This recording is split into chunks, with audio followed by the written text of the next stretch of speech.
तुलसीदास जी ने कितनी बढ़िया स्तुति लिखी है।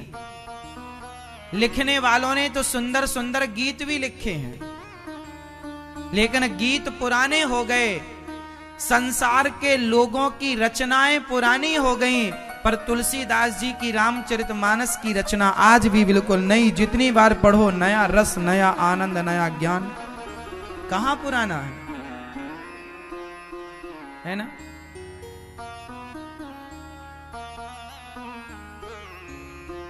आपने गीत सुने होंगे, बढ़िया बढ़िया गीत सुने होंगे, लेकिन पुराने हो गए।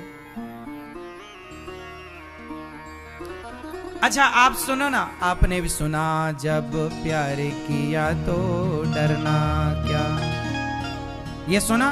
और आपने सुना भय प्रगट कृपाला दीन दयाला कौशल्या हितकारी हर्षित महतारी मुनि मनहारी अद्भुत रूप।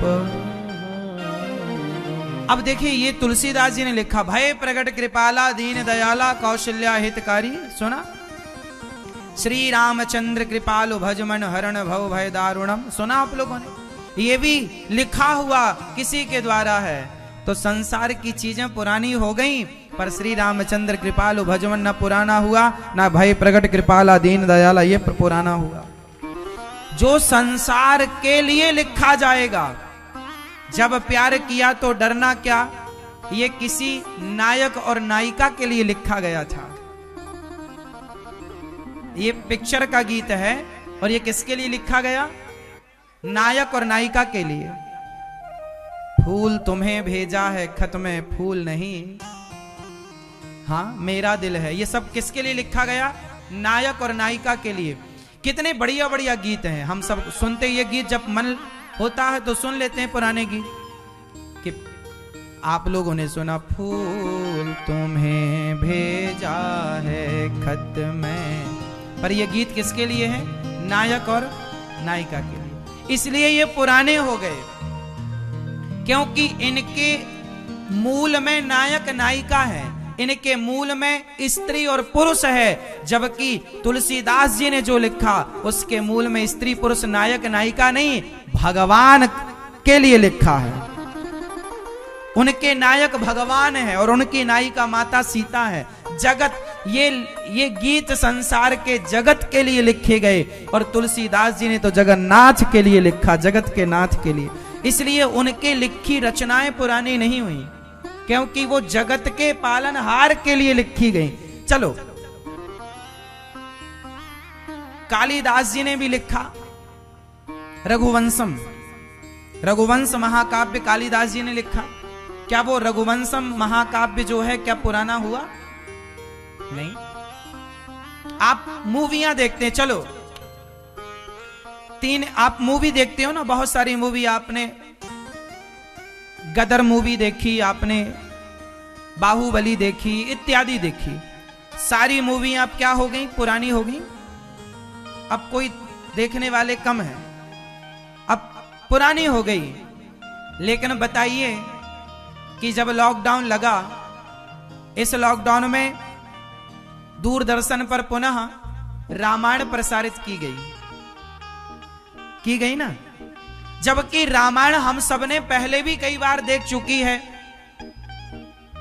और हर गांव में रामलीला के द्वारा रामायण सबने देखी होगी। देखी क्या? गांव गांव में पहले रामलीलाएं हुआ करती थी। हर शहर रामलीला, हर बड़े शहर में रामलीला मैदान होता था। आज भी रामलीला मैदान है, वहां रामलीला होती थी, इसलिए रामलीला मैदान उसका नाम पड़ा।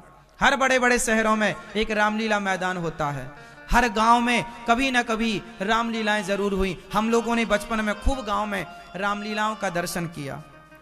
और इतना सब देखने के बाद भी जब टीवी पर रामायण आई लॉकडाउन के टाइम पर, तो सारे देश ने घर के भीतर बैठ के, बच्चों से बूढ़ों तक ने, सबने देखा।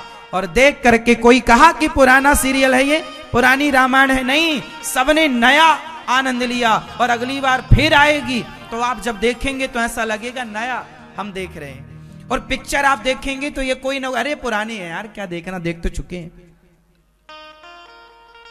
लेकिन रामलीला आज भी भैया, आज भी रामलीलाएं होती हैं। आज 2023 में भी और 2024 में भी होंगी और 2025 में भी होंगी और 2099 में भी रामलीलाएं होंगी, लेकिन वो होंगी और वो हर बार नई दिखेगी आपको, एक नया रस दिखेगा आपको उसमें। भगवान, संसार से जुड़ी चीजें पुरानी होती हैं, भगवान से जुड़े मीराबाई के पद, मीराबाई ने जो पद गाए, क्या वो कोई कहेगा कह रही मीरा के पद तो पुराने हो गए?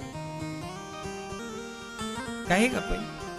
सूरदास जी ने पद लिखे, तुलसीदास जी के पद हैं, सूरदास जी, रैदास जी, रसखान, कबीरदास जी के दोहे हैं, बड़ा हुआ सो क्या हुआ जैसे पेड़ खजूर, बुरा जो देखन मैं चला बुरा ना मिलिया कोई, जो दिल खोजा आपना हमसे बुराना। संसार की चीजें पुरानी होती हैं, जो भगवान के लिए कही गई हैं वो पुरानी, इसलिए संसार पुराना है पर पुराने संसार में भी भगवान नए नए हैं।